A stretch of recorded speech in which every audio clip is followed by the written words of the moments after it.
Sequence and series आपका topic है। इसमें हम सीक्वेंस सबसे पहले स्टार्ट कर रहे हैं। सीक्वेंस में एक कोई सीक्वेंस होती है, वो क्या होती है? फर्स्टली आपने सेट थ्योरी में पढ़ा होगा, ये डोमेन होता है, एक आपका डोमेन होता है, कोडोमेन होता है।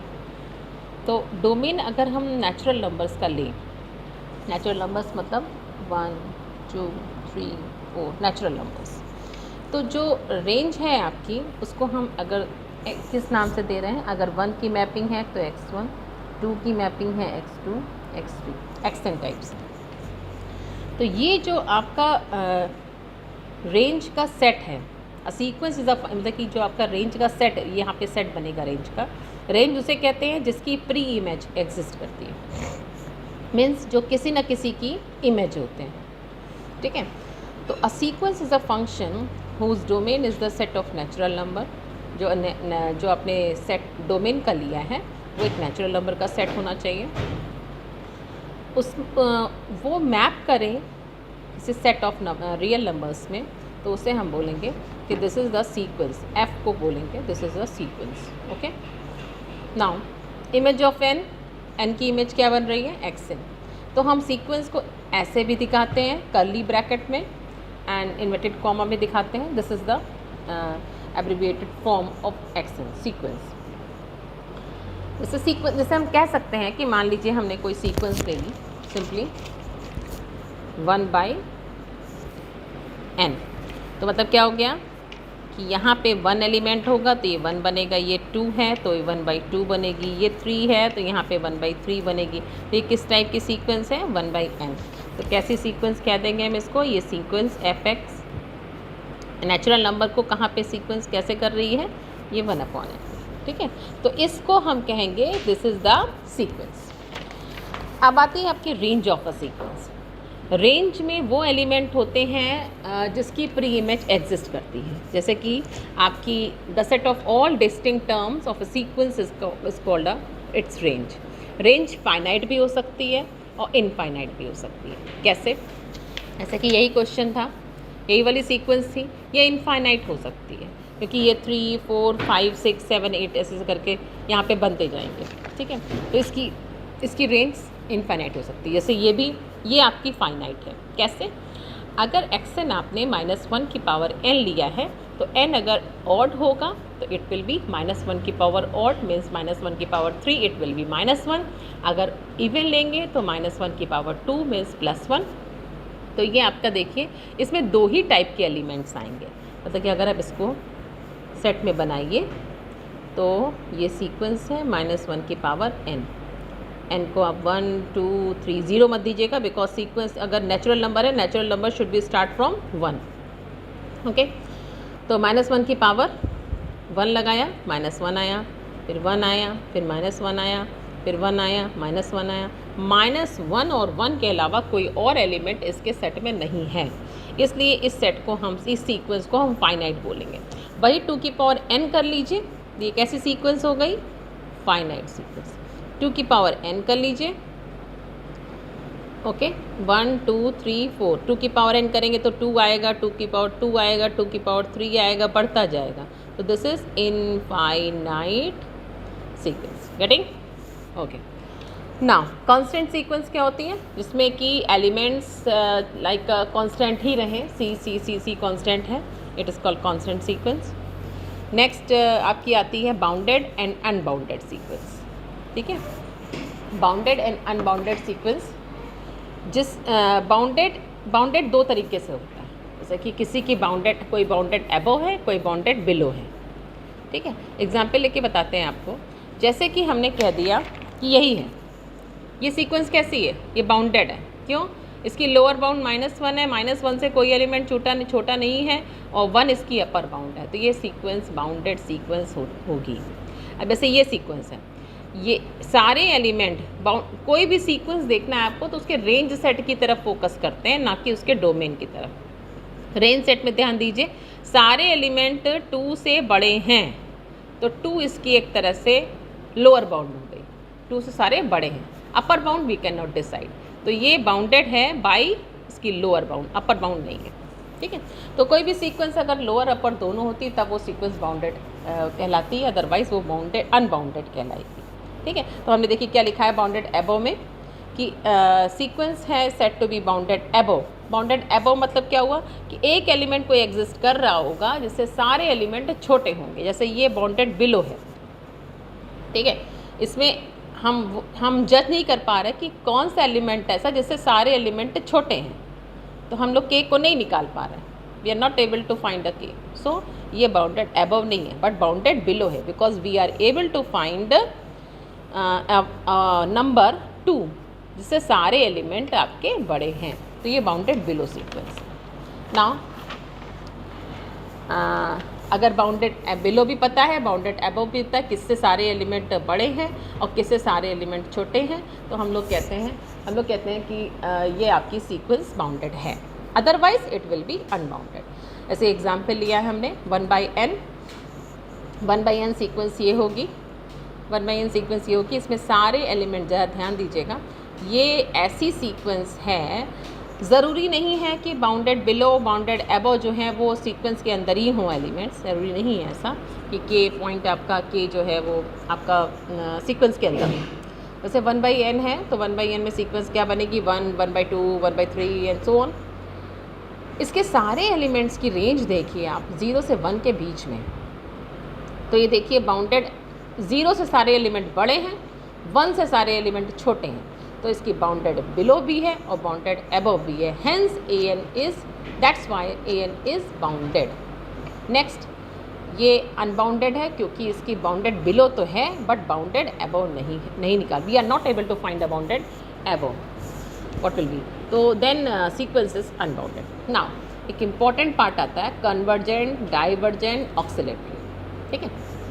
कन्वर्जेंट सीक्वेंस क्या होती है, जिसकी लिमिट एग्जिस्ट, जिसकी लिमिट फाइनाइट हो जाती है, n टेंस टू इन्फिनिटी में जिसकी लिमिट फाइनाइट हो जाए उसको हम कन्वर्जेंट सीक्वेंस कहते हैं। नॉट फाइनाइट आए मतलब कि प्लस इन्फिनिटिव या माइनस इन्फिनिटिव आए तो हम लोग कहते हैं डाइवर्जेंट है।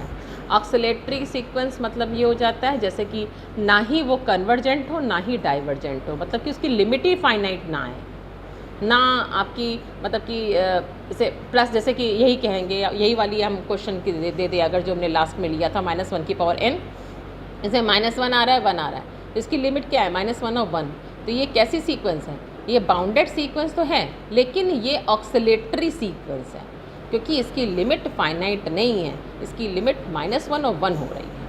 वही हमने ये लिया, यही जैसे हमने क्वेश्चन ये ले लिया 1/2 की पावर n सीक्वेंस ले ली, इसमें लिमिट लगा दी, इसका आंसर आ रहा है 0। 0 एक फाइनाइट संख्या है तो an में हमारी कन्वर्जेंट होगी, हैंस an इज कन्वर्जेंट। इसी तरह से हमने डाइवर्जेंट के लिए एग्जाम्पल लिया, n² लिया, लिमिट लगाई, इन्फिनिटिव आ रही है, तो this sequence is divergence two plus infinitive, okay.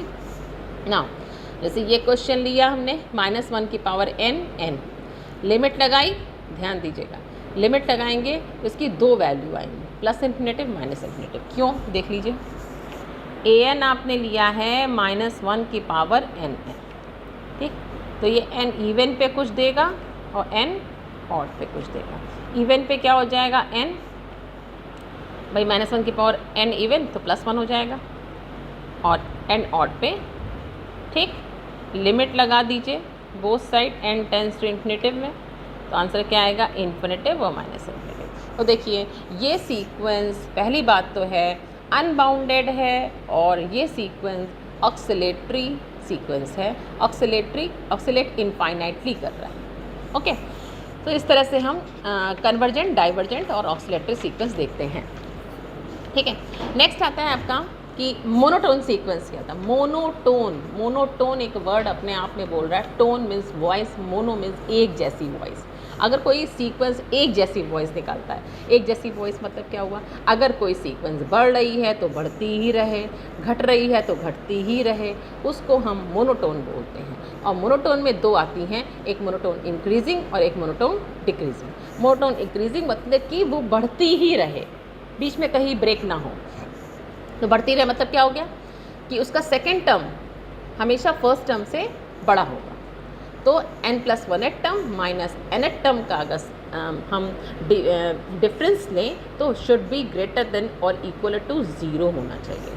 जैसे n² है एन स्क्वायर सीक्वेंस है, ये बढ़ती हुई सीक्वेंस है, ये मोनोटोनिक इंक्रीजिंग है, मोनोटोन इंक्रीजिंग सीक्वेंस है।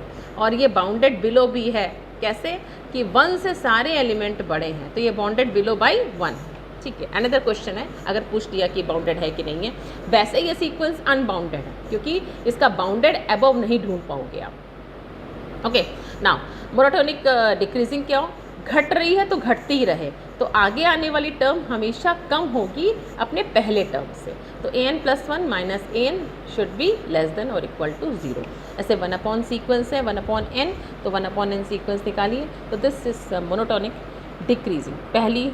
पहला हमेशा नेक्स्ट वाला जो टर्म है वो अपने पहले वाले टर्म से, पहले वाले अर्ली टर्म से वो हमेशा क्या है, छोटा होगा, डिक्रीजिंग सीक्वेंस है।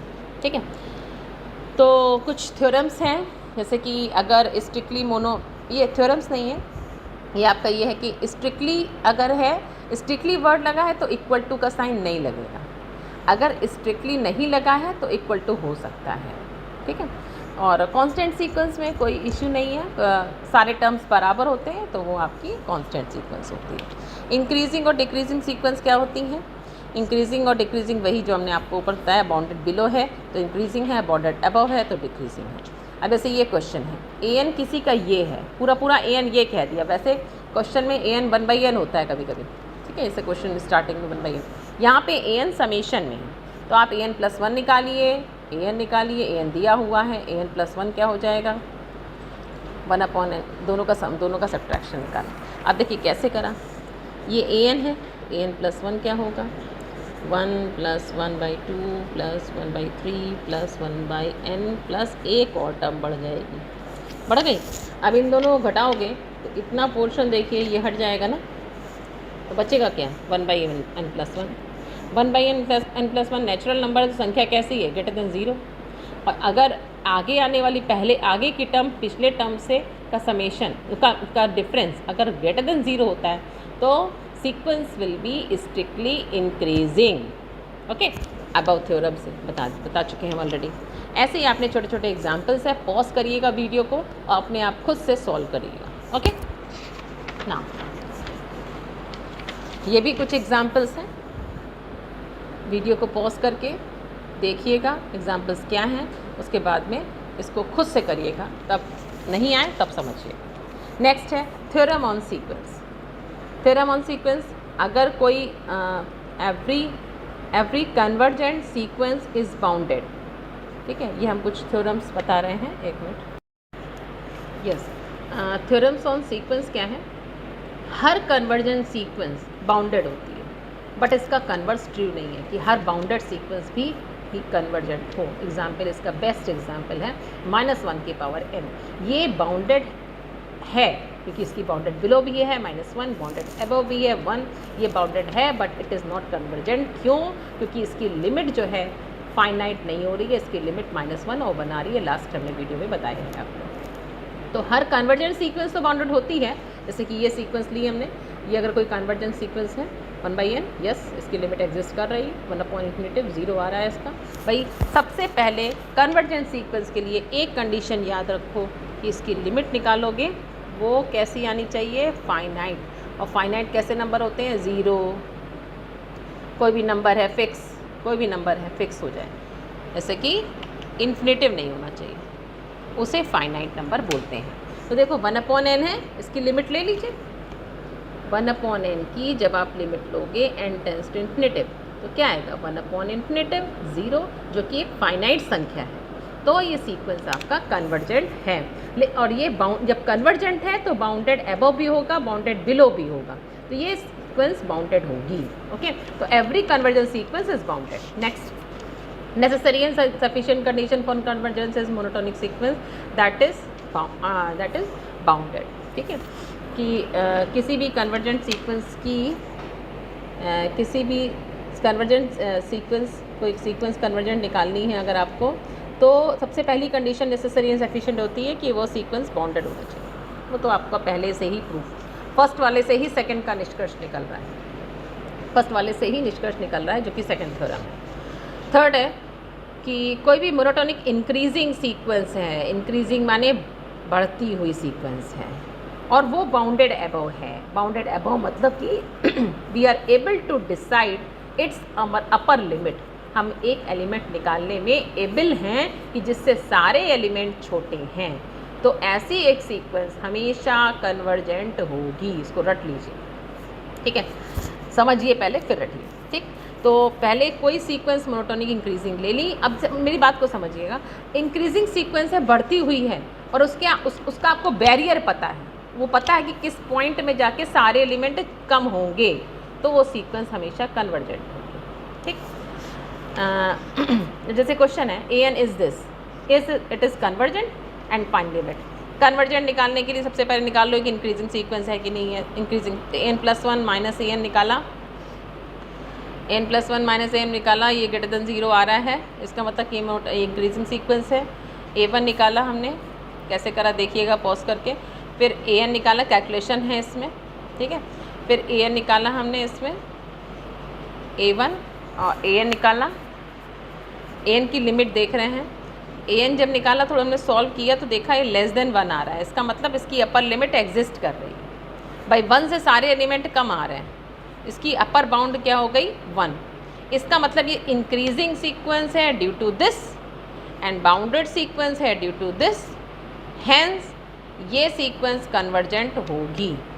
इसकी लिमिट निकालने के लिए लिमिट वाला formula, limit N tends to infinity निकाल दिए, 2/3 लिमिट निकालना इंटरमीडिएट का मैं निकाल लेंगे, इसलिए आप पॉज करके देख भी सकते हैं। नेक्स्ट, मोनोटोनिक डिक्रीजिंग सीक्वेंस है अगर तो भी कन्वर्जेंट होती है। एग्जाम्पल इज दिस 1/n, ये डिक्रीजिंग सीक्वेंस है, कैसे 1/n कैसी सीक्वेंस है, 1, 1/2, 1/3, 1/4, ये डिक्रीजिंग सीक्वेंस है। अब क्या ये डिक्रीजिंग सीक्वेंस है कन्वर्जेंट होगी? यस, हो भी सकती है। क्या? जब ये बाउंडेड बिलो इसका पता हो, क्योंकि ये डिक्रीजिंग सीक्वेंस है, ये घटती हुई सीक्वेंस है। जब घटती हुई सीक्वेंस है तो इसका एक पॉइंट हमको पता होना चाहिए कि ये बाउंडेड घट के इसका लास्ट बैरियर कहाँ हो गया है, तब वो कन्वर्जेंट होती है। ऐसे ही अगर कोई बढ़ती हुई सीक्वेंस है तो लास्ट में इसका बैरियर कहाँ लगा है, अपर बाउंड क्या है, ये पता हो तो वो कन्वर्जेंट सीक्वेंस होगी, ठीक है। तो अगर इंक्रीजिंग सीक्वेंस है तो उसको बाउंडेड एबव पता हो तो कन्वर्जेंट होती है, और अगर डिक्रीजिंग सीक्वेंस है और उसका bounded below means lower limit पता हो तो कन्वर्जेंट होती है। जैसे कि एग्जाम्पल है, ए हमने एग्जाम्पल लिया, एग्जाम्पल को देखिए, पॉज करिए, समझिए और थोड़ी बुद्धि चलाइए। ओके, नाउ नेक्स्ट है 5th पॉइंट कि मोनोटोनिक इंक्रीजिंग सीक्वेंस है और बाउंडेड एबव नहीं है। अब ये देखिए, ये सब तो चीज़ें आपकी जब आपको 1, 2, 3, 4 थ्योरम क्लियर होंगी तो 5, 6 अपने आप आ जाएंगी। अब जैसे एग्जाम्पल उठा लीजिए, -n आपको बताना है कि कैसी सीक्वेंस है, कन्वर्जेंट है कि डाइवर्जेंट है, ठीक। तो क्या करेंगे आप, -n को ओपन कर देंगे। अब ये देखिए कैसी सीक्वेंस है, डिक्रीजिंग है, घटती हुई सीक्वेंस है। जब घटती हुई सीक्वेंस है तो हमने आपको क्या बताया था, वो कौन सा एलिमेंट है जिससे सारे एलिमेंट बड़े हैं। क्या आप निकालने में एबल हो ऐसा एलिमेंट जिससे सारे एलिमेंट बड़े हैं? नहीं निकाल पाओगे भाई। -1 तो ऐसा एलिमेंट है जिससे सारे एलिमेंट आपके क्या हैं, -1 से सारे एलिमेंट छोटे हैं, बट आप इसमें बाउंडेड इसकी क्या नहीं निकाल पा रहे, we are not able to find a bounded below. सबसे छोटा एलिमेंट कौन सा होगा? सोच रहे होगे -∞ होगा, -∞ को हम काउंट नहीं करते नंबर में, तो we are not able to find the bounded below, hence this series diverges to -∞।